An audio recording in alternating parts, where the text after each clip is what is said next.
Well, welcome back. Today in the shop we're going to work on a little fun project. You might enjoy it, might not. Not everybody has the same thoughts as I do. This is a little night light, I guess you might call it, tea light.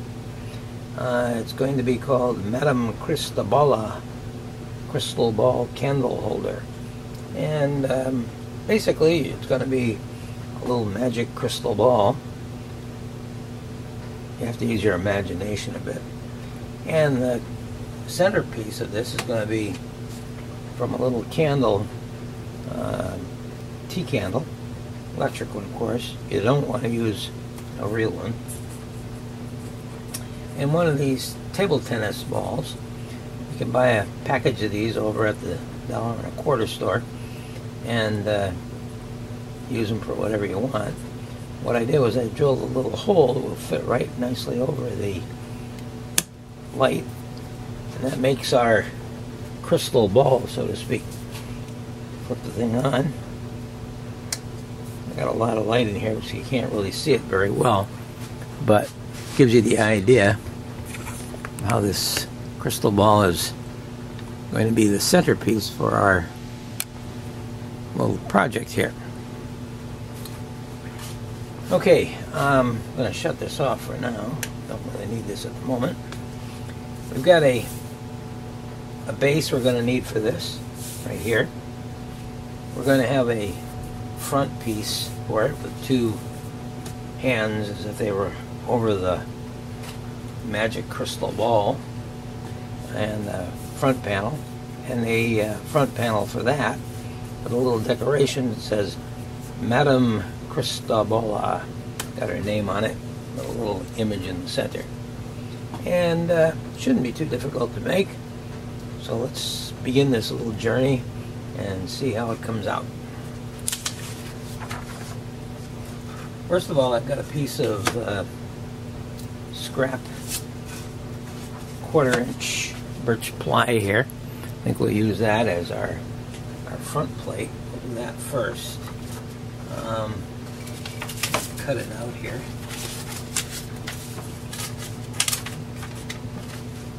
I'll just take it and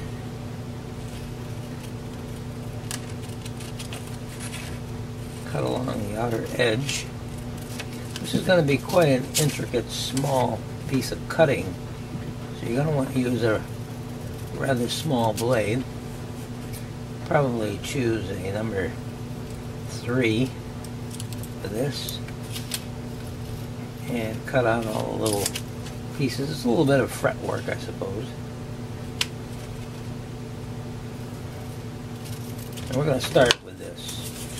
And we have, as I said, a piece of scrap. Already has a tape on it from a previous project. And we're going to take this, put it down, of course, and naturally we're going to do the back up in our glue stick. Put a generous amount on there. And peel that off. And just put it down here. Actually, probably not have to cut the outer edges here on some of these. I just simply putting it down flat like that. You could cut this on your chop saw or on your other saw, your table saw, or hand saw, or whatever you want to use. I've got to go drill some holes in this now, entry holes for the saw blade, and I'll meet you over at the scroll saw and we'll get to work on it. Cut this little decoration out.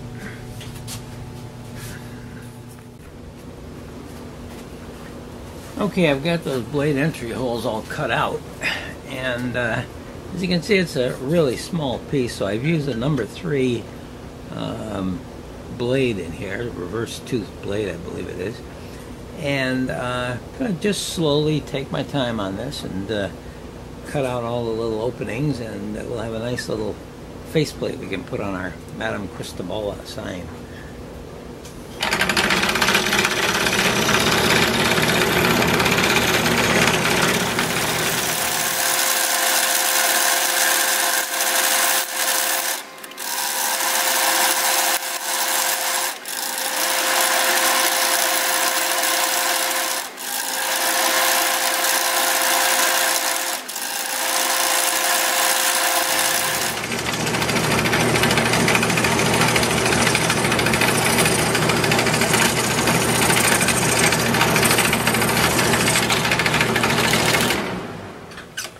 Okay, I've peeled off all of the tape and the pattern, sanded it down a little bit, and we've got a nice little faceplate for our Crista, Madame Crista Balla crystal ball display and light. Now we'll move on to the next piece. Okay, the next piece we want to cut is the complete decorative front plate for the crystal ball. It has a set of hands, simulated hands. Looks like they're drawing something out of the ball. And a place for our front plate, a couple of decorative pieces on the side.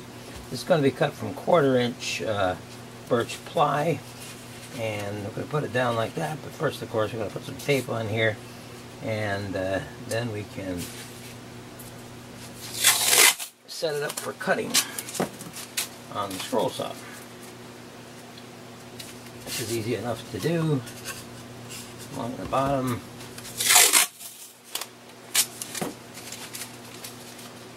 a little further up. I don't think we're not going to need this whole piece, of course.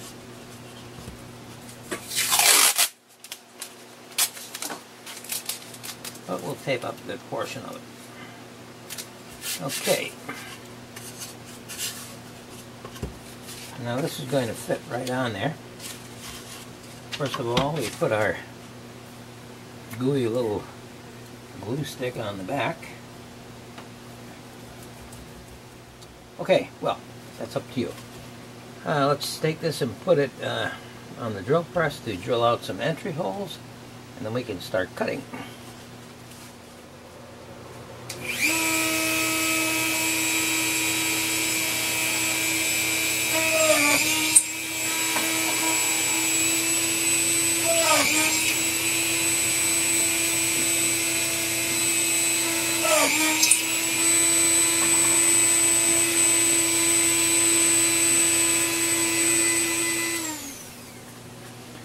Well, I cut the faceplate here on the scroll saw, but forgot to turn the camera on, of course. So we have a nicely finished faceplate. Generally, you know the idea of cutting with your scroll saw, so this is not such a major handicap, I suppose. Let's peel off this front part.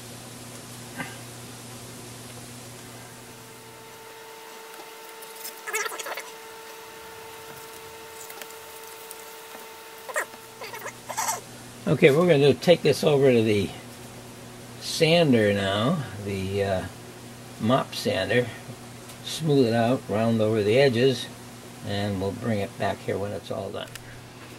Okay, I got this rounded over on the sander, and it looks pretty decent and nice and smooth here. What I think I'm going to do is paint the front of this in gold. I have a gold paint, metallic paint.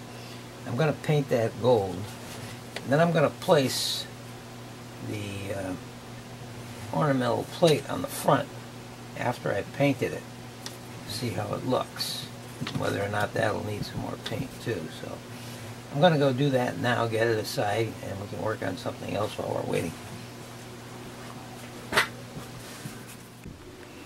Okay, to make the base for this Madame Crista Balla candle holder, you're going to need a block of wood, and this is about 3 inches by 2 1/4 by 1.5 inches. And you're going to take this, and you can take the pattern that I've got there and just simply put it on top here and drill out a hole in the center. Now to do that, this is going to be a receptacle for the candle. You need a 1.5 inch Forstner bit to do this. You could also use a hole saw, but a Forstner bit will give you a stop at the bottom. So you want to drill this right down in the center, and there's a little marker on there, or you can make a center marker by just crisscrossing and put your dot in the center there, and drill down almost to the bottom of the block of wood. Now the block of wood is about 1.5 inches deep, so you probably want to go down 1 1/4, maybe a little more, depending upon the thickness of your candle. Now I'm using this one here, of course, so it's quite deep, and you want this to drop right inside. I'm going to take this over to the scroll saw now and drill out that hole. I'll do that off camera, and I'll come back here and show you how this thing fits. Okay, I've drilled out the hole in the base using this Forstner bit, 1.5 inches. You can see goes right down, just short of getting to the bottom, actually, is what I did. And now you can take your candle with the globe on it and drop it right in there, and it goes down pretty good as far as viewing from this side here anyways. Looks pretty good, brings it right up to the top of the base. So that's how you make your base. You can just simply measure this off. I cut it from a piece of a 2x4 and then sanded it down so it's nice and smooth. So if you do that, you'll be all ready to mount your front plate on this. Okay, I just want to show you what I did with this little light source that we're going to use for the crystal ball, of course. I took one of these candles. You can pick these up at the dollar quarter store, and this one happened to be an orange one, but you know, they have plain white or other colors, whatever you prefer. And I measured the bottom, which drops down about 3/4 of an inch. So when I drilled the hole before in the base, I went a little bit further than 3/4 because I want this to be well below the sight line. And then I took a ball, and I used I believe it was a 21/64 drill. Actually, I paced it up. I started with a smaller one and then gradually to a 1/4 inch and then finally to a bigger drill, and got it to the size of the candle light. And then you just pop it on and you have your crystal ball ready to go. You take it and drop it inside the base, and you can glue that down if you want. I wouldn't recommend it, of course, because you want to take it out every once in a while, change the battery if you want to, or maybe even change the candle. But it's pretty much flush with the top of that base, which is pretty much what we want at this point. Okay, so you can get all that put together. These balls I purchased over at the dollar and a quarter store also, and they come in pretty handy. I mean, they're easy to do. As far as drilling it goes, I just simply put it down on the drill press, held it between my fingers, and did the actual drilling. You can also do that with a hot iron, like a soldering gun, for example. You could wedge that out, or just cut it with a little sharp blade, I suppose. Whatever way is most comfortable for you. But you want to get that so that it's nice and flush with the base, and of course that'll be covered by the ornamentation we're going to put on it anyways.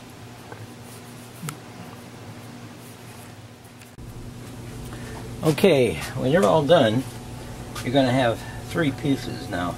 I decided to paint this sort of a greenish blue color, and the background on the faceplate is all going to be gold color.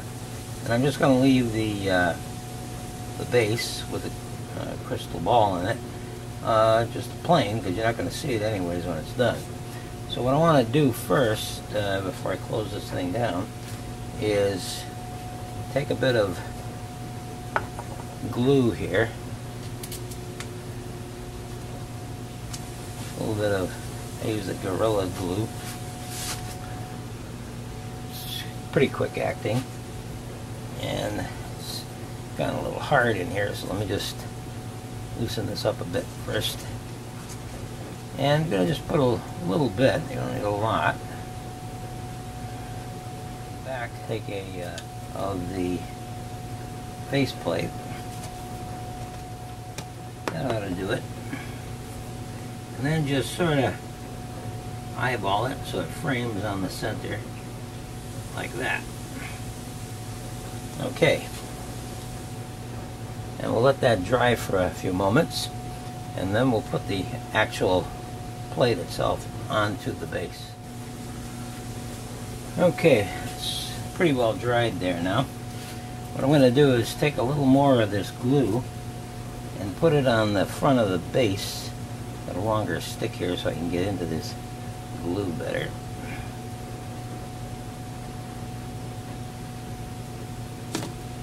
And we'll just put some right along the front here. Could be the front or the back, doesn't make any difference. Alright, then we'll take our complete front piece and put it down on there.